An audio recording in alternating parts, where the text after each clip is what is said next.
Distinguidos oyentes, me complace guiarlos hoy a través del universo de uno de los titanes de la fotografía, Henri Cartier-Bresson. Su obra no solo redefinió el snapshot como una forma de arte disciplinar, sino que sus escritos, recopilados en este volumen esencial, Fotografiar del Natural, nos ofrecen una inmersión profunda en la mente de un crítico penetrante y un observador incansable. Nos adentraremos en el corazón de su pensamiento, explorando la trama central de sus ideas o cómo ver, cómo capturar y, en última instancia, cómo vivir a través de la lente. Cartier-Bresson, a quien el texto describe como un budista en turbulencia, abrazó la vida y el arte con el más ligero de los equipajes. Más allá de su célebre Leica, esta idea encapsula su filosofía, la capacidad de desaparecer como persona, de borrarse para captar el instante con sentido, uniendo la cabeza, el ojo y el corazón en un único punto de mira. Para él, la fotografía era una forma de comprensión,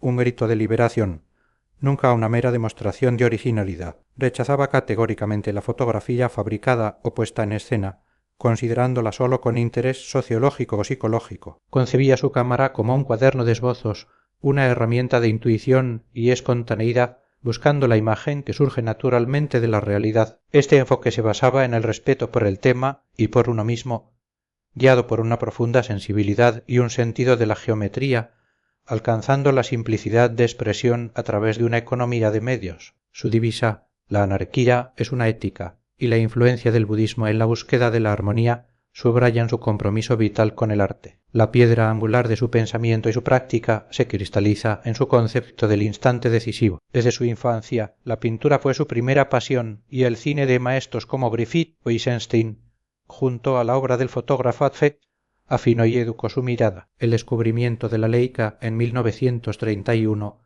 tras un periodo de enfermedad y reflexión en África, fue transformadora. La cámara se convirtió en la prolongación de su ojo. Dedicó sus días a buscar oportunidades para capturar fotografías del natural como flagrantes delitos, con el único deseo de atrapar lo esencial de una escena en una única imagen, con la que experimentaba una gran alegría física e intelectual. La idea de un reportaje narrativo, con múltiples fotos para contar una historia, se gestó más tarde aprendiéndola de colegas y revistas, especialmente tras cofundar Magnum Photos en 1947.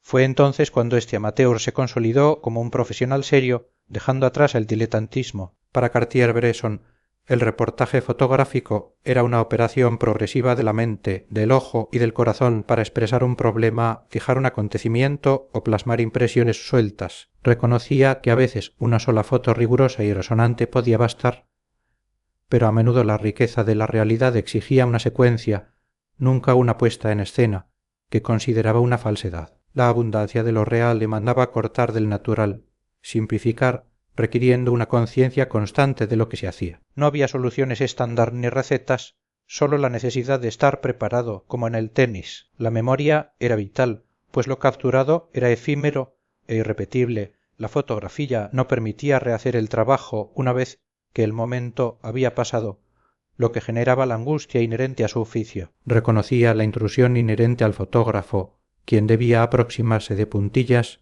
sigiloso como un gato, pero ojo avizor, sin ametrallar fotos ni usar flash que hiciera insoportablemente agresivo al fotógrafo. El oficio dependía de las relaciones humanas, y ser olvidado por el sujeto, o al menos no importunar, era a menudo la mejor estrategia. El tema se imponía, ya fuera en los acontecimientos mundiales o en el universo personal, requiriendo lucidez y honestidad. No se trataba de recolectar hechos sin más, ya que los hechos por sí mismos no ofrecían interés, sino de captar el hecho verdadero con relación a la realidad profunda, encontrando en el detalle más pequeño un leitmotiv significativo. La composición era esencial establecer rigurosamente las relaciones de forma, situando la cámara en el espacio en relación con el objeto. Era el gran dominio donde el ojo recortaba el tema y la cámara se limitaba a imprimir esa decisión. Concebía la composición como una colisión simultánea, la coordinación orgánica de elementos visuales, inseparable del fondo y la forma. El fotógrafo, un geómetra sin regla,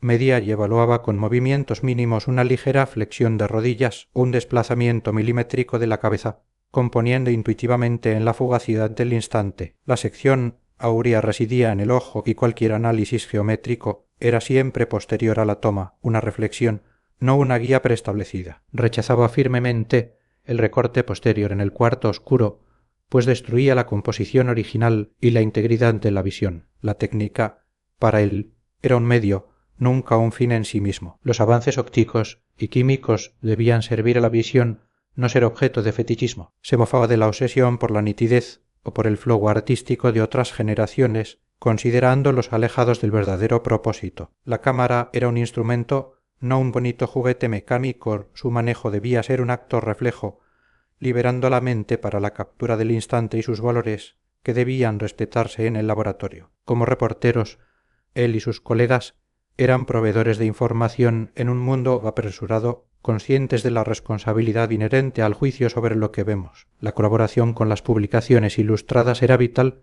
pero compleja. Aunque daban valor a su trabajo, también podían deformarlo. Los pies de foto, destinados a contextualizar, eran fuente recurrente de errores editoriales. La figura del compaginador era un arte en sí, pero su prioridad por la unidad de la página podía destruir la composición original del fotógrafo. La última angustia de Cartier-Bresson era el momento de hojear la revista y descubrir su reportaje, temiendo estas distorsiones. Para él, una fotografía era el reconocimiento simultáneo, en una fracción de segundo, por una parte del significado de un hecho y por la otra, de una organización rigurosa de las formas percibidas visualmente que expresan ese hecho. Sus viajes fueron el crisol donde aplicó y perfeccionó su filosofía. En de una China a otra 1948-1949, Cartier-Bresson se sumergió en la vorágine de la transición del Kuomintang a Mao. Su narrativa se centra en la inmersión total e intentó cruzar líneas comunistas a pie,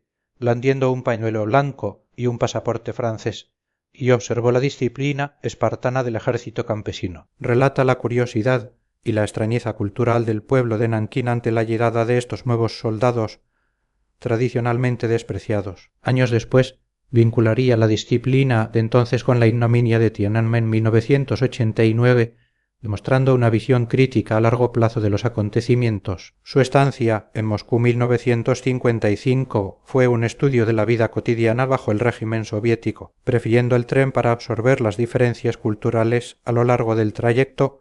Su objetivo era documentar a la gente. La barrera idiomática se disolvía con su famosa frase Tovarich Perevotchik, su ida el camarada intérprete está ahí, que permitía a la gente dejar de ocuparse de él. Buscó una imagen directa del pueblo moscovita, consciente de la fragmentariedad, pero persiguiendo el descubrimiento visual. Regresó en 1973 para comparar y encontrar el hilo de la continuidad, buscando siempre estar atento a la vida. En Cuba 1963, comisionado por Life gracias a su pasaporte francés, Cartier-Bresson eludió las comitivas oficiales para sumergirse en la isla revolucionaria, hospedándose en un viejo hotel y mezclándose con la gente. Percibió un espíritu cubano alérgico a la organización y al habitual énfasis comunista, un país latino y tropical, con humor y picaresca. Sus observaciones iban desde la libertad de expresión que permití e incluso bromear sobre Fidel, hasta la coexistencia de prácticas religiosas como el vudú con el marxismo-leninismo. Destacó la vibrante arquitectura y la persistencia de las loterías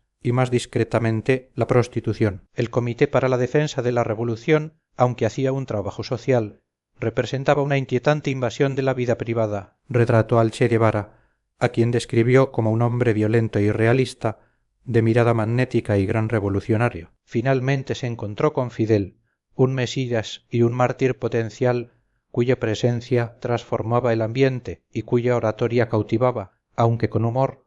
Notó que mientras las mujeres temblaban, extasiadas, los hombres dormían durante sus largos discursos. Sus observaciones, despojadas de idealismo, revelaban una Cuba compleja y en evolución. Cartier-Bresson también nos legó retratos en palabras de sus amigos y colegas, revelando su profunda humanidad y su conexión con el mundo del arte. De Alberto Giacometti admiraba su inteligencia aguda, lucidez y honestidad, así como su capacidad de trascender conversaciones, abriendo nuevas ecuaciones. Compartían pasiones por Cézanne, Vanek y Uccello. Su relación con Jean Renoir como asistente de dirección le enseñó el mundo del cine. Renoir, un río desbordante de alegría de vivir, detestaba la pedantería del actor studio, prefiriendo la inmediatez. Fue Renoir quien, años después, validó su decisión de abandonar la fotografía, dándole la razón por su camino. Ernst Haas era la sensibilidad personificada. Romeo Martínez, el padre confesor de fotógrafos,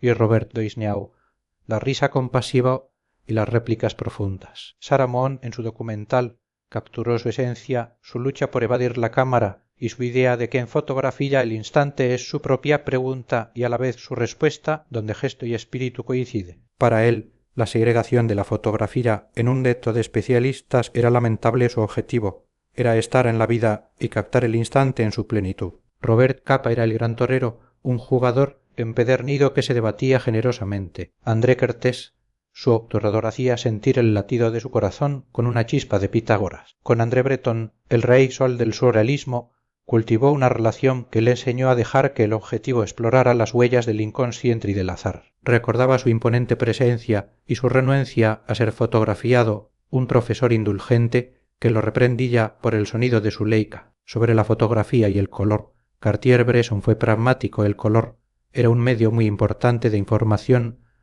pero limitado por la química y sin la complejidad tonal del blanco y negro. Reafirmaba que su pasión nunca fue la fotografía en sí misma, sino la posibilidad de captar, olvidándome de mí mismo en una fracción de segundo, la emoción que el tema desprende y la belleza de la forma. En otras palabras, una geometría desvelada por lo que se ofrece. La fotografía era un cuaderno de esbozos, una acción inmediata, mientras que el dibujo era una meditación. El debate sobre la jerarquía de las artes le parecía puramente académico, pues lo que importaba era estar en la vida y en su plenitud. Así, Henri Cartier-Bresson, el caminante ocioso pero activo, el geómetra sin regla, nos ofrece a través de fotografiar del natural no sólo un tratado sobre el arte de la fotografía, sino una profunda reflexión sobre la vida, la observación y la comunicación. Su legado perdura como el de un maestro que, con el más ligero de los equipajes, nos invitó a ver el mundo con la cabeza, el ojo y el corazón en perfecta sintonía,